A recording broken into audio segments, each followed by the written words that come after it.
Hello everyone, welcome back to my channel. दोस्तों, आज के इस वीडियो में मैं आपको बताने वाला हूं कि आपको सीवी अपना कैसे प्रिपेयर करना चाहिए, आपका सीवी कैसे अट्रैक्टिव होना चाहिए। क्योंकि अगर आप कहीं भी जॉब के लिए अप्लाई करते हैं, चाहे आप ऑनलाइन अपना सीवी अपडेट करते हैं या कहीं किसी कंसल्टेंसी में या डायरेक्ट किसी क्लाइंट का इंटरव्यू देने के लिए जाते हैं, तो सबसे पहले आपका सीवी शॉर्टलिस्टिंग होता है। तो सीवी शॉर्टलिस्टिंग में अगर आपका सीवी है और दूसरे किसी कैंडिडेट का सीवी है, अगर दोनों आदमी का सेम एक्सपीरियंस है, सेम सब कुछ है, लेकिन आपका अगर सीवी उतना अट्रैक्टिव नहीं है तो सीवी रिजेक्ट कर दिया जाता है। तो आपके सीवी में क्या क्या होनी चाहिए जो कि बहुत ही अट्रैक्टिव सीवी को बनाता है, जिससे कि आपके जॉब के लगने के चांसेस ज़्यादा हो जाते हैं। तो पहला जो आपका इंप्रेशन होता है वो आपका सीवी अट्रैक्टिव होना चाहिए। तो चलिए वीडियो में मैं आपको बताता हूँ कि आपको सीवी में क्या क्या आपके फ्रंट पेज पे होना चाहिए, ताकि पहला जो पेज है उस पर सारा इन्फॉर्मेशन क्लाइंट को मिल जाना चाहिए।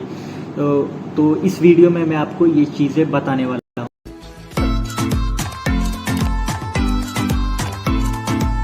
तो दोस्तों, सबसे पहले टॉप पे आपका नाम होना चाहिए और जो कॉर्नर है, राइट कॉर्नर या लेफ्ट कॉर्नर, आपका फोटो अगर चाहें तो आप लगा सकते हैं, नहीं भी लगाएंगे तो कोई बात नहीं। उसके बाद आपका प्रेजेंट लोकेशन, यानी प्रेजेंटली आप कहाँ पे हैं, कॉन्टैक्ट नंबर या व्हाट्सएप नंबर जो भी आपका है वो होना चाहिए। और उसके बाद आपका ईमेल आईडी, और अगर आपके पास ड्राइविंग लाइसेंस है, आप जहाँ पे काम करते हैं, चाहे इंडिया में चाहे गल्फ में, तो अगर आप गल्फ में जॉब करते हैं तो आप अपना गल्फ का ड्राइविंग लाइसेंस वहाँ पे मेंशन करना चाहिए, ताकि क्लाइंट देखे तो टॉप में आपको उसको मालूम पड़े कि ड्राइविंग लाइसेंस है। तो आपका अगर पोजीशन अगर फोरमैन है या सुपरवाइजर या इंजीनियर है, तो उस कंपनी में अगर आप काम करते हैं तो आपको ड्राइवर का भी ज़रूरत नहीं पड़ेगा। इसीलिए जॉब के लिए प्रायोरिटी पहले जिसका ड्राइविंग लाइसेंस होता है उनको दिया जाता है, ताकि आपको कभी ट्रैवलिंग करना पड़े तो आप खुद से भी जा सकते हैं।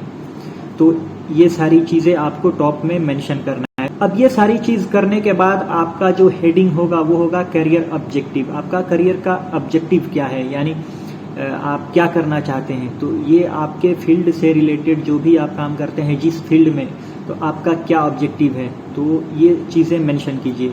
अब उसके बाद आपका है प्रोफेशनल ओवरव्यू। प्रोफेशनल ओवरव्यू में आप मेंशन कर सकते हैं आपका टोटल ओवरऑल एक्सपीरियंस, गल्फ में कितना एक्सपीरियंस है, इंडिया में कितना एक्सपीरियंस है। उसके बाद आपका फील्ड, स्पेशलाइज्ड फील्ड क्या है, आपने क्या क्या किया हुआ है, ये सारी चीज़ें आपके फील्ड से रिलेटेड आपको इन प्रोफेशनल ओवरव्यू में आपको मेंशन करना होता है।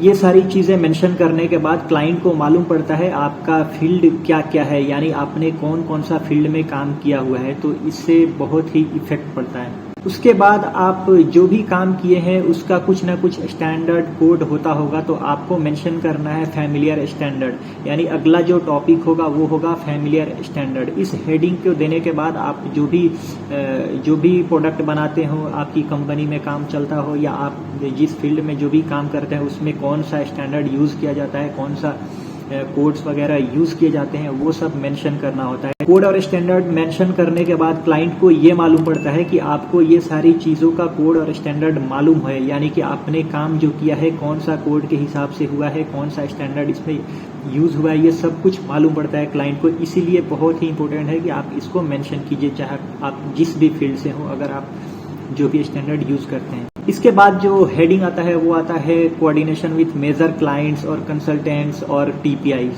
यानी आप कौन कौन से क्लाइंट के साथ आपने पास्ट में काम किया है जो बहुत ही अच्छे वाले क्लाइंट्स हैं, बहुत ही बड़ी कंपनीज के साथ, या किसी अच्छे वाले कंसल्टेंट और टीपीआई जो टॉप की कंपनीज हैं।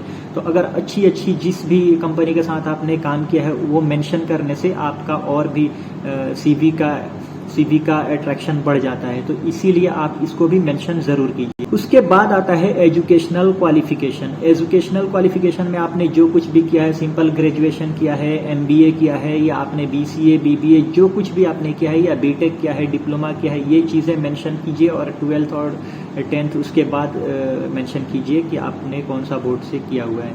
तो इसमें अपना यूनिवर्सिटी भी मेंशन कर दीजिए और कौन से कंट्री से किए हैं, कौन से जगह से किए हैं। अब आता है सर्टिफिकेशन, यानी आपने अपना एजुकेशन कंप्लीट करने के बाद कुछ एडिशनल सर्टिफिकेशन कोर्स किया है, कोई इंटरनेशनल सर्टिफिकेशन कोर्स है या कोई नेशनल लेवल का कोई कोर्स आपने किया है सर्टिफिकेशन कोर्स, तो वो मेंशन करना बहुत ही ज़रूरी है ताकि ये मालूम पड़े एडिशनल आपके पास क्या क्या एक्स्ट्रा क्वालिफिकेशन है। ये मेंशन करने के बाद आपका CV और भी अट्रैक्टिव हो जाता है। अगला जो हेडिंग होगा वो होगा ट्रेनिंग, यानी आपने जिस भी कंपनी में पास्ट में आपने काम किया है तो वहाँ पे कुछ HSC का ट्रेनिंग यानी सेफ्टी का ट्रेनिंग या कुछ और भी आपने ट्रेनिंग किया हुआ है वो मेंशन कर दीजिए ताकि क्लाइंट को ये मालूम पड़ेगा आपने ट्रेनिंग भी किया हुआ है, यानी आपने अच्छी कंपनी में काम किया हुआ है। अब उसके बाद आता है एक्सपीरियंस समरी, यानी आपने कौन कौन से कंपनी में काम किया हुआ है। सबसे लास्ट में जो आपने काम किया है वो नीचे रहेगा और अभी जो टॉप में रहेगा, यानी